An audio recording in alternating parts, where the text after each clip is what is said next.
Hello guys, आज का हम इस वीडियो में डिस्कस करने जा रहे हैं HTML फॉर्मेटिंग एलिमेंट्स क्या होते हैं। तो मैं आपको बताती चलूँ तो HTML फॉर्मेटिंग एलिमेंट्स होते हैं ना, यानी कि अगर आपने किसी टेक्स्ट को बोल्ड करना हो, इटैलिक करना हो, अंडरलाइन करना हो या जो है ना एम्फसाइज करना हो, मार्क करना हो या डिलीट करना हो तो वो आप कैसे करोगे। तो हम जो है ना वन बाय वन इन तमाम चीज़ों को करके चेक कर लेते हैं। मीनवाइल अगर आप जो है ना स्टेप बाय स्टेप जो है ना वो कोर्स सीखना चाहते हो तो डिस्क्रिप्शन में मैंने लिंक मेंशन कर लिया, आप जो है ना वहाँ पे जाके चेक कर सकते हो। तो मैं सबसे पहले तो यहाँ पे आपको बताते चलूँ किस तरीके से आप जो है HTML एलिमेंट्स में जो है ना फॉर्मेटिंग कर सकते हो। तो सबसे पहले तो हम यहाँ पे जो है ना चले जाते हैं और यहाँ पे जो है ना अगर आपने किसी टेक्स्ट को बोल्ड करना हो तो उसके लिए आपको ना बी का टैग यूज करना पड़ेगा। तो यहाँ पे मैंने बी का टैग यूज किया। अब आपने किसी भी जो है ना वो टेक्स्ट को बोल्ड करना हो तो वो आप इसके दरमियान में लिखोगे। तो फॉर एग्जांपल यहाँ पे मैं लिख लेती हूँ HTML बोल्ड इस तरीके से, ठीक है। उसके बाद कंट्रोल एस करो। जब भी आपने जो है ना वो पेज जो है ना वो रिफ्रेश करना हो ना तो जो भी आपने कंटेंट बनाया होगा ना उसको सेव करके रिफ्रेश जो है ना उसके बाद कर लेना। तो अब जो है ना मैं इसको रिफ्रेश कर लेती हूँ तो ये क्या वो ये बोल्ड जो है ना वो होके आ गया। अगर हम जो है ना यहाँ पे मैं आपको करके बता देती हूँ, अगर हम जो है ना वो सिंपल पैरा लिखते हैं ना तो वो कभी भी जो है ना वो बोल्ड जो है ना वो होके नहीं आएगा। अगर आपने जो है ना वो बोल्ड करना हो ना तो आप जो है ना वो उसके लिए बोल्ड का जो है ना वो टैग यूज करो। तो उसको रिफ्रेश कर लो तो ये तो बोल्ड नहीं हुआ क्योंकि हमने इसके साथ बी का टैग नहीं यूज किया, ऊपर वाले के साथ किया था।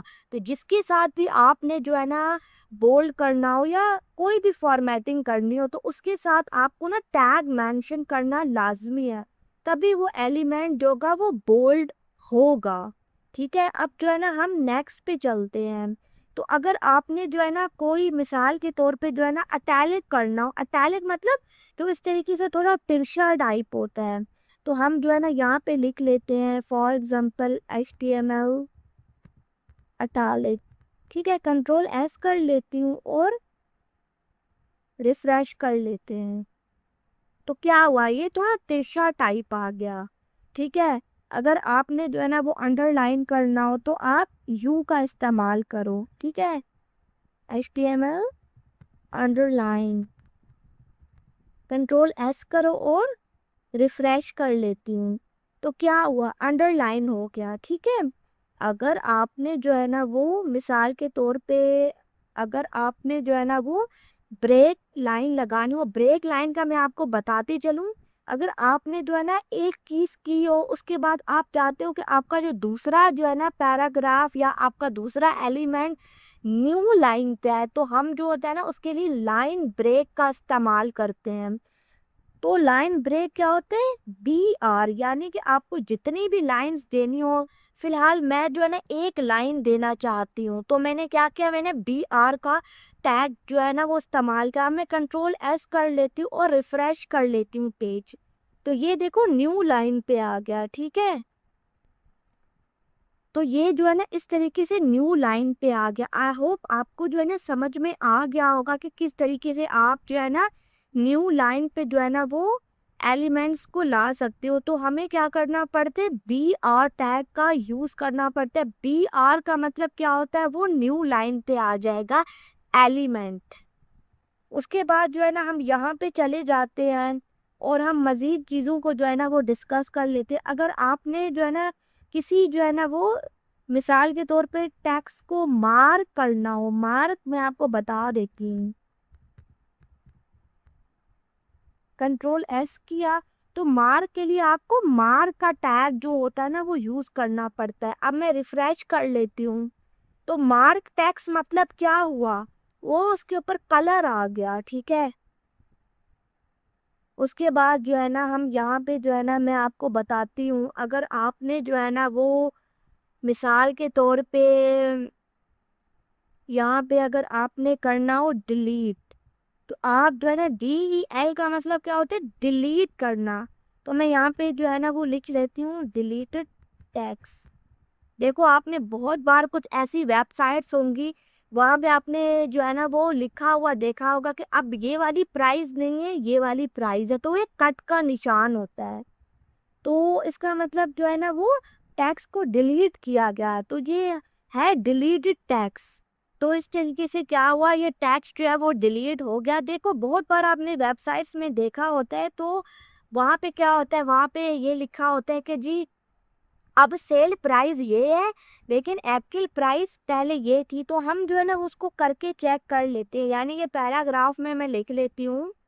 यहाँ पे जो है ना वो प्राइस जो थी वो मिसाल के तौर पे 2000 रुपये थी, लेकिन उसके बाद क्या हुआ, मिसाल के तौर पे इसको जो है ना हम डिलीट वाले जो है ना वो उसमें जो है ना वो कर लेते हैं, DEL यहाँ पे मैं लिखूंगी। और यहाँ पे जो है ना इस टैग को जो है ना यहाँ पे आपने क्लोज करना है।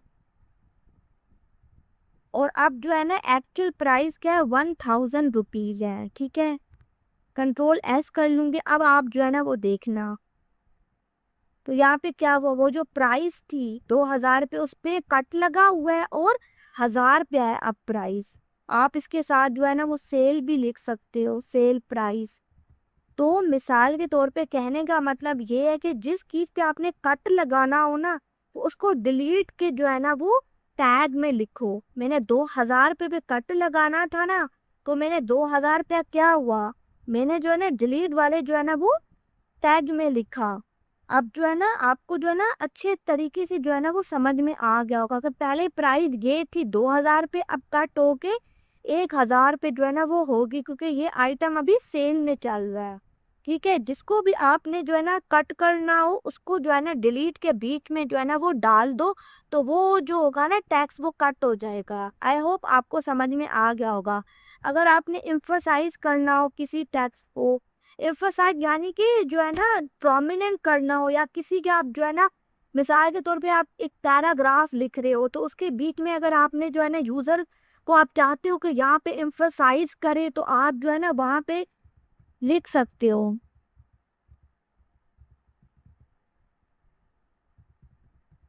Ctrl+S किया और रिफ्रेश कर लिया इस तरीके से। तो ये क्या हुआ, ये एम्फसाइज जो है ना वो टेक्स्ट आ गया। यानी कि कहने का मतलब ये है कि आप जो है ना यूजर की जो है ना वो नजर जो है ना वो यहाँ पे डालना चाहते हो। तो आई होप आपको समझ में आ गया होगा। अब जो है ना एक चीज रह गई है, अगर आपने कोई टेक्स्ट इंसर्ट करना हो, फॉर एग्जांपल ये पैराग्राफ है, ठीक है।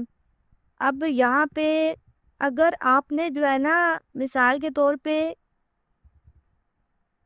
अगर आपने कुछ इंसर्ट करना हो, तो आपको क्या करना पड़ेगा, आपको इंसर्ट का जो है ना वो टैग यूज करना पड़ेगा। INS जो होता है ना इसका टैग होता है माई इंसर्टेड टैग्स।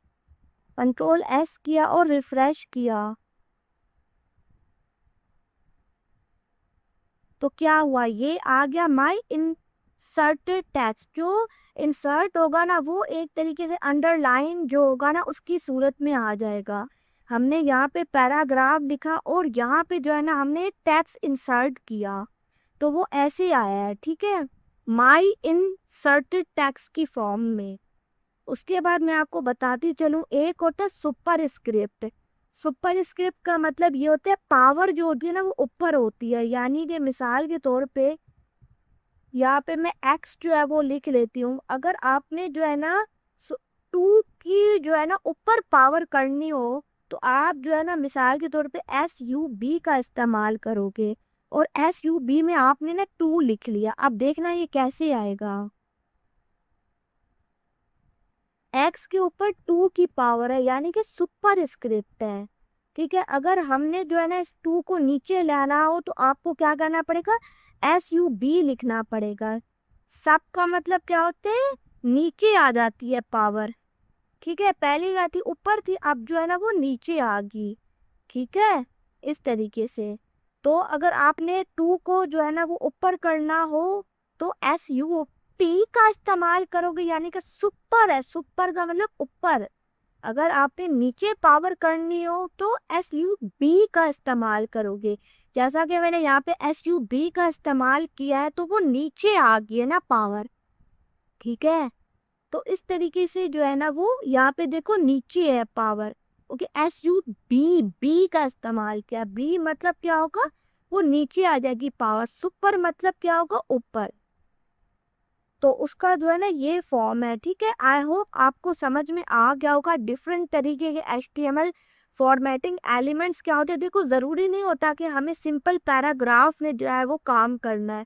अगर आप जो है ना डिफरेंट फॉर्मेटिंग एलिमेंट्स का इस्तेमाल करना चाहते हो तो आप आराम से कर सकते हो। आई होप आपको ये तमाम की तमाम बातें समझ में आ गई होंगी। नेक्स्ट वीडियो में मिलते हैं। फिलहाल के लिए थैंक